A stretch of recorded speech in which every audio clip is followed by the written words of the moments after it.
June 1944.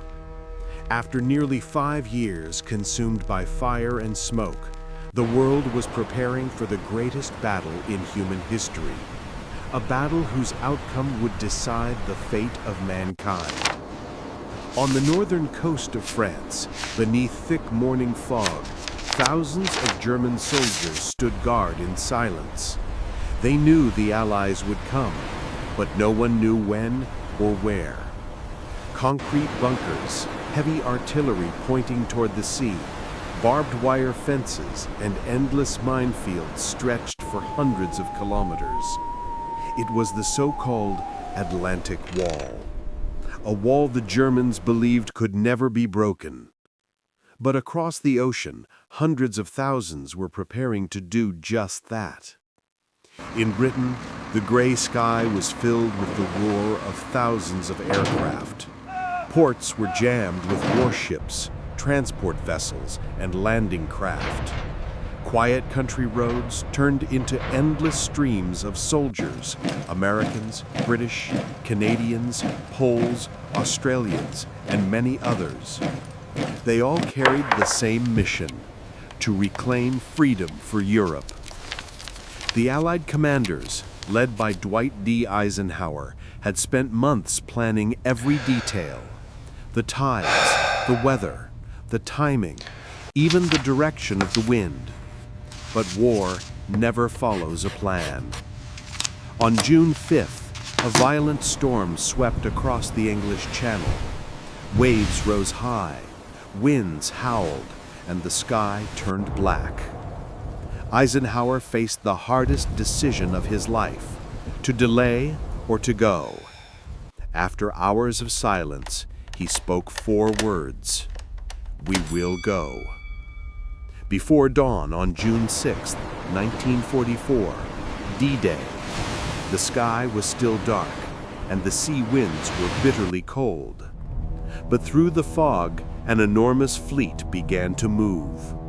More than 5,000 warships, 3,000 landing craft, and 11,000 aircraft headed toward the shores of Normandy. On the decks, soldiers sat quietly, gripping their weapons. No one spoke. They all knew that within hours, they would step into what many would later call the gates of hell. Above them, thousands of paratroopers had already jumped into the darkness.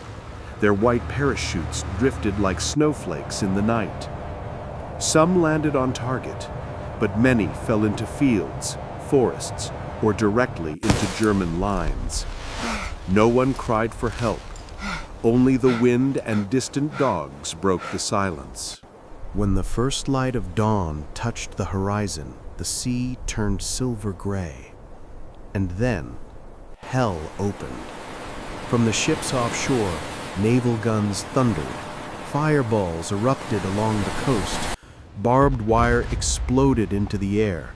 The roar of shells, the crash of waves, and the metallic clang of war merged into a single symphony of death. Landing craft lurched violently through the surf. When the ramp doors fell open, the first soldiers stepped forward and were cut down instantly. Machine guns from the German bunkers swept the waterline like a storm of steel. Blood mixed with salt and foam. Those behind stepped over the fallen and kept moving because stopping meant dying. This was Omaha Beach, the bloodiest of the 5. Within hours, thousands of Americans had fallen, but not one turned back. The shore was engulfed in smoke, burning wreckage, shattered landing boats, wounded men lying amid sand and iron. A young soldier trembled, pulled a photograph of his beloved from his pocket, kissed it once, and tucked it away. Then he ran forward, not because of orders, but because standing still meant death. Across the other beaches, Utah, Gold, Juno, and Sword, the fighting was just as fierce. Canadian troops fought for every inch. British forces stormed into villages, breaking through doors one by one. Small units acted on their own, deciding, fighting, and dying without waiting for commands. Above, Allied bombers B-17s and B-24s darkened the sky. They pounded German defenses with relentless precision. Below, amphibious Sherman tanks rolled over wreckage and bodies alike. Smoke and fire turned Normandy's coast into a storm of steel. A war correspondent wrote in his diary, "I can no longer tell where the beach ends and men begin. There is only gunfire, screams, and the stench of blood and iron." By midday, after more than 6 hours of relentless combat, the Allies had finally secured a foothold. A flag was planted on a mound of sand, surrounded by burning wrecks. There were no cheers, no celebration, only exhausted faces staring at one another in disbelief that they were still alive. In the diary of one American soldier, 2 sentences were written. "The longest day, but we made it to shore." In the days that followed, more than 1 million Allied soldiers landed in France. Convoys of jeeps rolled inland, their steel watches ticking through dust and smoke. They passed through ruined villages, greeted by weeping French civilians. Women embraced the soldiers. Children laughed for the first time in years.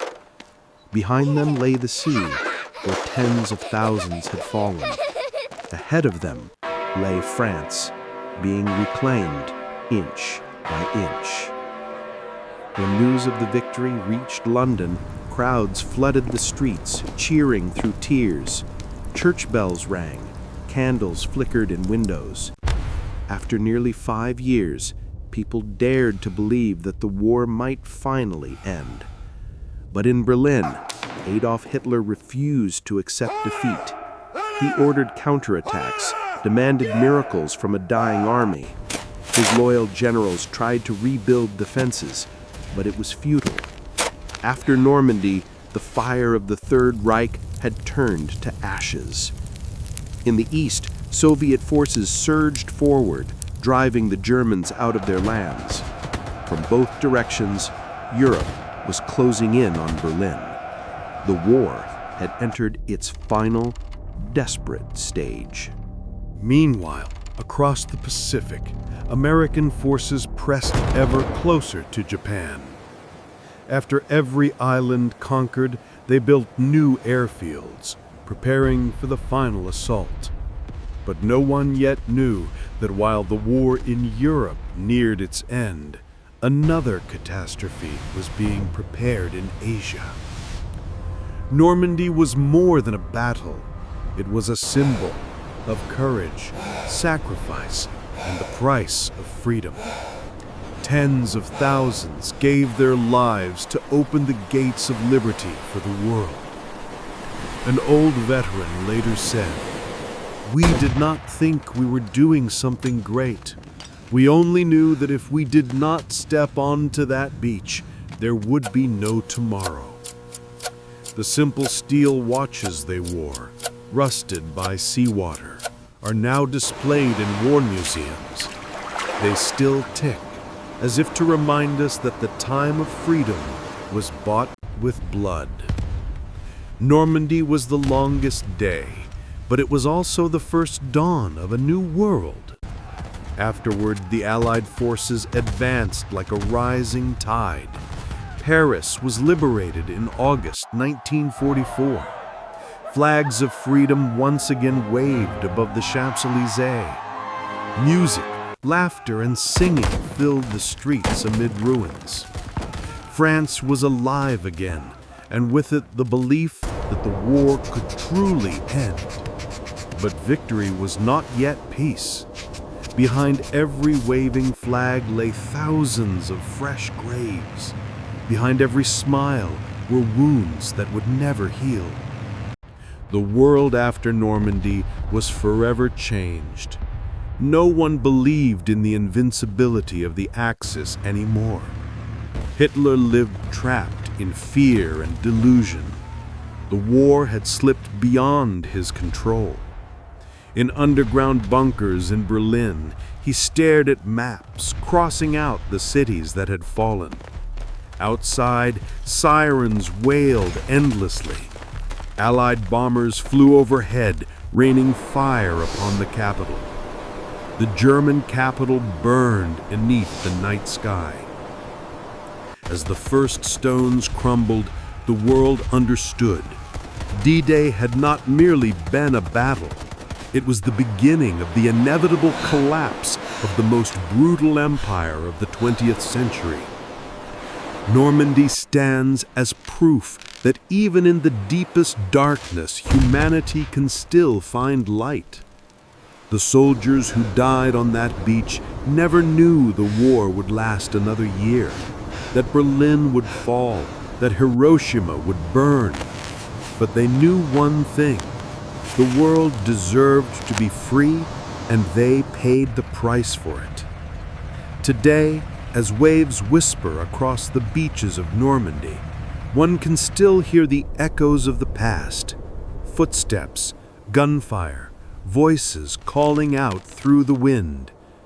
Those sounds never truly vanished. They became a reminder that peace has never been guaranteed. The longest day in human history ended with a crimson sunset. Out at sea, the sun sank behind thousands of white crosses. Each one bears a name, a story, a life. Each one stands as a promise that the world will never forget. But as the war in Europe drew to a close, a new chapter was already unfolding in the East, where two bombs would soon redefine forever humanity's understanding of power and guilt.